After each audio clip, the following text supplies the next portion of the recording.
I really think Conor McGregor might be the Greek tragedy of our time. The man who accomplished everything he ever wanted and then got crushed by the weight of that. It's hard to see because I've been a huge Conor fan for years, man. I remember getting into Conor at UFC 189. He was fighting Chad Mendes. And I just see this crazy Irish guy come out. And he's like smiling and laughing. He's moving around like a panther or something. Just like a wild, like Joker, chaotic energy to him. Agent of Chaos. And then, like as soon as the fight starts, Chad takes him down. And he's really beating him up, like he's elbowing him. And Conor's still talking shit and laughing, even on his back. It's wild. And then all of a sudden, at the end of the second round, he just gets up and he just walks Chad down and knocks him out. Insane, man. Straight up chaotic. I was like, who is this guy, dude? This is nuts. So I started checking out some interviews from him. And in all these interviews, he's like, I've lost my mind to this game. I'm giving me life to this game, you know?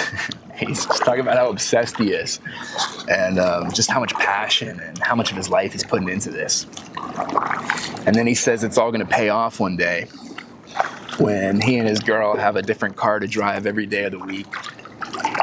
And his grandkids never have to worry about money again. And then the crazy thing is we see all of that come to fruition over the next, 2-3 years. It does pay off. He spoke it into existence, essentially. And all of a sudden, he's becoming the double champ. Crazy beef with Nate Diaz. He's got the 1-2 rivalry right there. He ends up becoming like a massive global superstar. Boxes Floyd Mayweather. Makes a quick $100 million or so. It's insane. And then he just he checks off everything he dreamed of before he even reaches the age of 30. And I think a lot of people tend to fantasize and imagine that once they get rich or they accomplish their dreams, check off what you've been fantasizing over, that you'll just reach this place of Zen. You've reached nirvana essentially, and you're all good from there. And I think life is a little more mundane than that, if we're being real. I think, take Conor for example.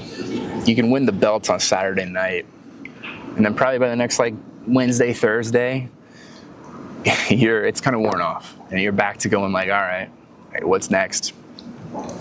I don't think I've just reached this instant place of contentment and I'm good now forever. I'm not just riding off into the sunset. There's no sunset to permanently ride off into. It's just not really how life works. And I think we start to see Conor really kind of grapple with the weight of that. Just trying to figure out where to go from there after he'd already accomplished his dreams. So young. And I think he got a little bit lost kind of in the haze of that. We start seeing him drinking, on drugs, getting into all kinds of legal trouble, punching old guys in bars, just up to no good, man. As a Conor fan, it was hard to watch because I'm like, dude, you don't need to be doing all this. But I'm not in that position, man. I can't speak. I don't know what's going on in his mind.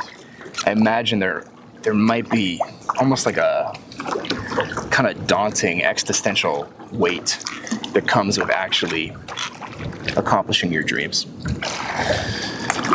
And then all of a sudden, it's his fortunes kind of flip on him, especially in the fight game. He gets in that big beef with Khabib. He ends up losing. He gets in a renewed rivalry with Dustin Poirier. Gets knocked out. And then their third fight, he breaks his leg in half. And last thing I remember, last thing any of us saw of him in the octagon before this Saturday is Conor getting interviewed by Joe Rogan. He's like, Dustin, your wife sent me DMs, baby. And he's just cursing him out from the ground. It looks like a supervillain, dude. Like, you literally look like Megatron after Optimus Prime beats him up or something. The hero had lived long enough to see himself become the villain. It's hard to watch. And then for Conor, it's like, you've already checked off these boxes. You've reached these heights. You've reached this glory. You've been the man in the arena. You've kind of lost it. Like, where do you go from here? Where do you find purpose in life at that point? I think it seems like he struggled with that, and he had a hard time just kind of knowing what's next at that stage in life. So, I'm sure you guys know, as a McGregor fan, it's tough the past few years, just seeing some of these headlines coming out, the trouble he's getting himself into. And then all of a sudden this year, it seems like, fate has turned a bit. Things are looking up. Conor starts doing interviews again, and he's talking about how he's found plant medicine out in the jungle. He did some rehab, sobered up. He's found spirituality and God. And he honestly seems like he's in a good place. Like, he seemed to be pretty happy, vibrant, had a good energy to him. He seemed focused. I was like, all right, maybe he's back. Like, it's for real. And then they announced a fight with him and Max Holloway. I was like, ooh, that's a tough fight. But the thing is, I didn't even need to see him win again. I really just want to see him come back and put on a good performance and just show that he had found some focus and motivation in his life. And he was just in a good spot, like a self-respecting place, ready to move on. And then it's like that opportunity was just like robbed of him by his own body. You guys see it. He goes out on Saturday night. He looks nervous, shaky, and then he tears his knee in the first second of the fight. And the fight really never even happens, man. It's over before it even starts. And Conor's obviously devastated. He tweets out that he's in hell. I'm sure that's got to be just traumatic, man, because it's like, it seems like his mind needs this so bad. It needs something now to find focus again and find something to look forward to, like a goal to push towards. And his body has just robbed him of that opportunity. I can imagine that's like a daunting kind of existential crisis. But for me looking at it, well, touch on what Dominic Cruz said. After the fight, Dominic Cruz comes out and he says, Conor probably wanted this to find some focus in his life and some renewed motivation to save himself from his own wealth and the hedonism that he'd fallen into. These patterns and these habits of just kind of, self-destructive, empty endeavors. And then all of a sudden, it's like he's back in the same place and he's facing the void again. He's got to look out and figure out what is next for Conor. Really, I think the question he needs to answer is, where does Conor McGregor go when fighting is over? Who is Conor McGregor without fighting? That can't be an easy one to answer. When that's been your whole identity, that's who you are, that's what made you glorious, made you known. To just move on and kind of transition out of that, it's got to be a bit daunting. But it seems like his body keeps putting him in the position where he has to answer that question, and he has to figure it out. The Buddhists would call this samsara. It's like the circle of life that we find ourselves trapped in. Repeating the same patterns, the same habits, finding ourselves living through the same cycles, the same moments over and over again, until we find a way to break free from it and actually conquer the demons that we've been faced with.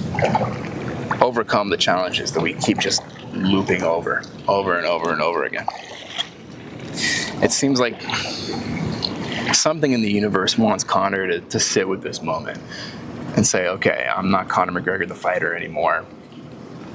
Who am I? I've heard someone say that a pretty pivotal point for men is going from embodying Thor to embodying Odin. When guys are young, we're revved up, full of energy, full of life, we're strong, kind of physically dominant, hungry.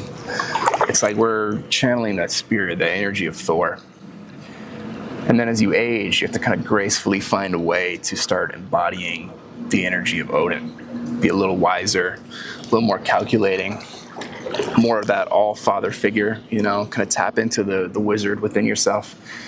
It can be hard to do. I think Conor seems to be at a spot where in his mind, he's still Thor. Like he's still this kind of conquering, glorious hero.